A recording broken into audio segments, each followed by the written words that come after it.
welcome or welcome back. I am Lizzy or Elizabeth, whichever you'd prefer to call me. And today I decided to do a more simple video.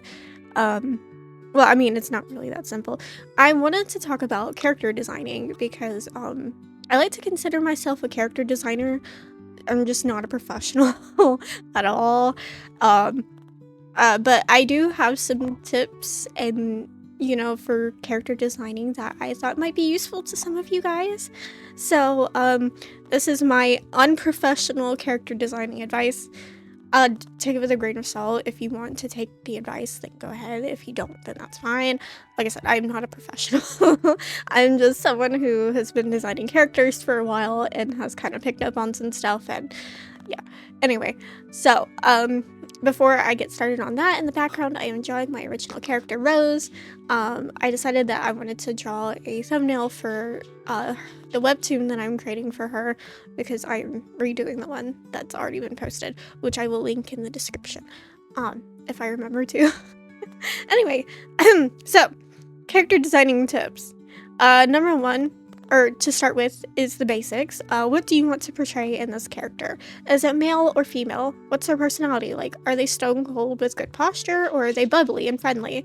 It's important to figure out the personality of your character first, because the design should portray their personality well enough to give them life.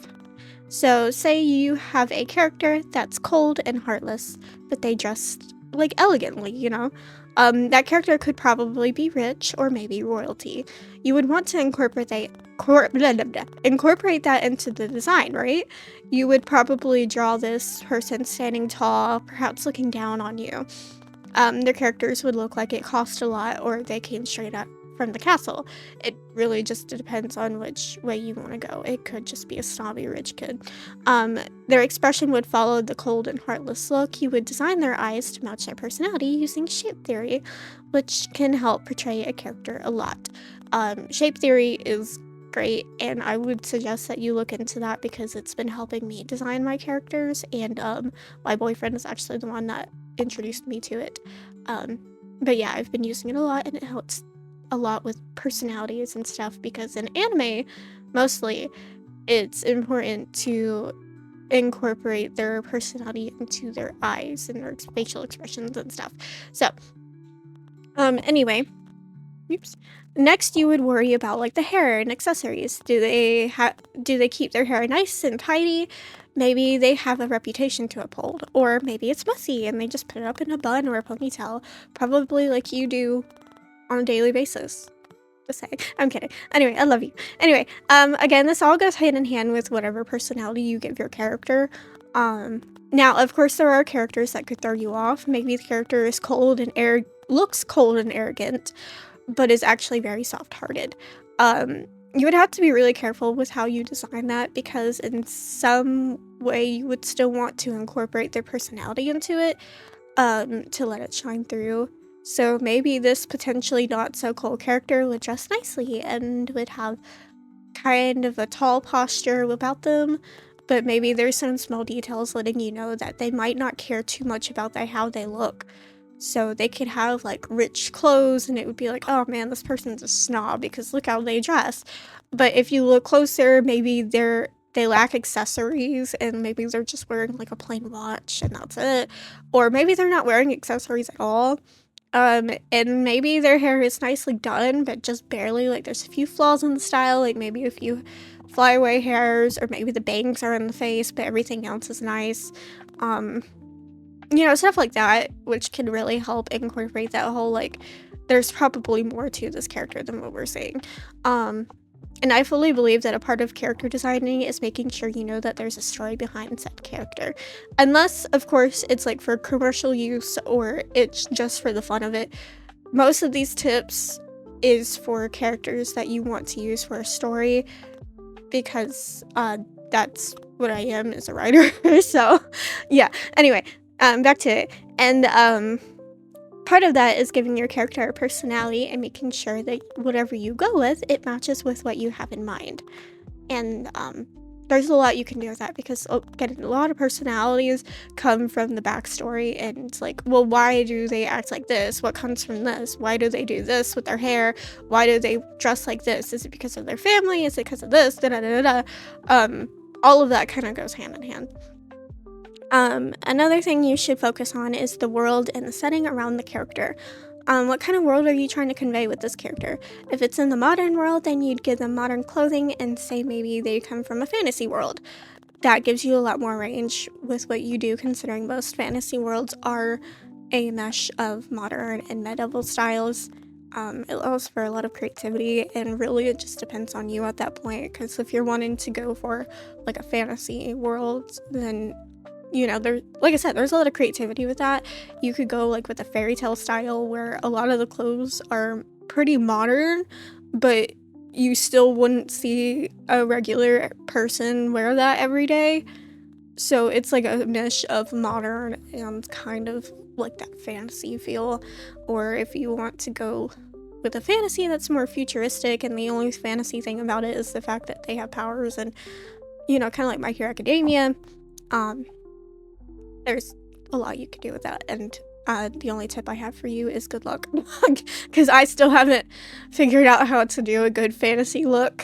Honestly, I steal other people's ideas and trying to twist them into my own. So yeah. Anyway, but another thing that you want to think about is the way they talk. Could matter depending on if you're going for a certain setting. Now, this doesn't really go into the character designing, but it can, because again, culture affects how you would dress that character.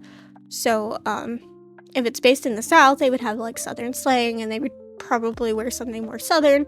Like a lot of Southerners, I would know because I am Southern, wear plaid, and flannels are a big thing for some reason, and jeans and boots, and there's a mix of it everywhere, but you can guarantee that if you come to the South, you're going to see at least 10 people wearing boots. Anyway, but if it's like based in England, you would make sure that their language terms match with what people use in England and like what they typically wear or do or whichever. It really is important to portray the culture correctly if that's what you're wanting to do in your character, because like if you're going to if you're going to have a culture attached to your character, it really is important to do your research about it, and that's typically why I try not to go outside of my own culture, because I don't want to get details wrong. But if you're going to do it correctly. Make sure that you go into detail about it, and if you really need the help, I would suggest finding a friend or family who is from that culture or knows someone from that culture. Anyway, I could rant about that all day, but like, again, it's important, So the last thing I would like to talk about is special add-ons to your character, like an accessory that might have a meaning behind it, kind of like Natsu's scarf from Fairy Tail, or if you want a character's hair to be a certain length for the story. Whatever it is should go with their personality. By that I mean like Rapunzel has her hair long because it's special and it glows and she sings and it does the crazy things and like, yeah. Anyway, so for instance, say a character has a scarf kind of like Natsu. It means a lot to them and it's probably a big part of their backstory. How would that character wear the scarf?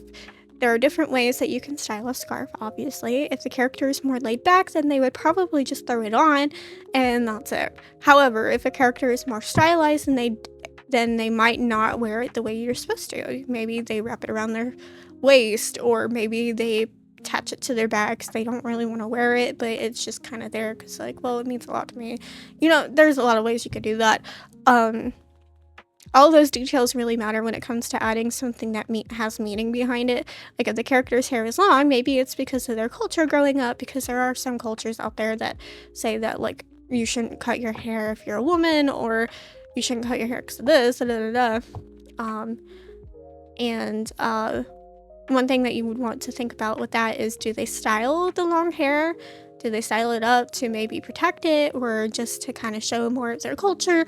Or do they keep it down because of the fact that maybe it's a trauma for them, or they have memories with it and they don't really want to touch it, they just kind of want to leave it there because they're too scared to cut it, you know, all that kind of goes into that stuff. And even though you don't have to go into detail about it, it's just kind of important to note in the back of your head of like, why am I adding this accessory, and like, why is it such a staple of the character's design? Because like, if it's such a character staple, then it would go with every single outfit that they wear. If they change outfits, then that one accessory or hairstyle or whichever is probably going to stay the same. But yeah, anyway, that is, you know, pretty much what I think about when it comes to designing characters. Like when I was designing Rose, a lot of it was the fact that I wanted her to have long hair because it corresponds with her backstory. And I won't get into that because spoilers, but her long hair it's there to serve a purpose.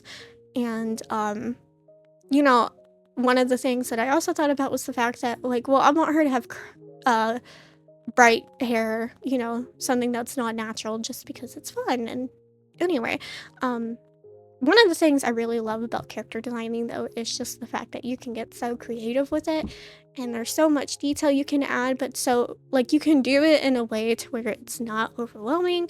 And yeah, anyway, thank you for coming to my TED Talk. If these tips and stuff helped you, then I am so glad, and if they didn't, then I am so sorry. Yeah, I hope you enjoyed the speed paint in the background and my character who is my baby. I love her so much. Anyway, yeah, I hope you guys have a good day, and I hope you enjoyed this video. If you want to see more from me, please check out my channel, and if you enjoy those videos, maybe give me a, you know, a like and subscribe, and comment below what you would like to see from me, and I read everything, so yeah. Anyway, I'll see you guys later. Bye!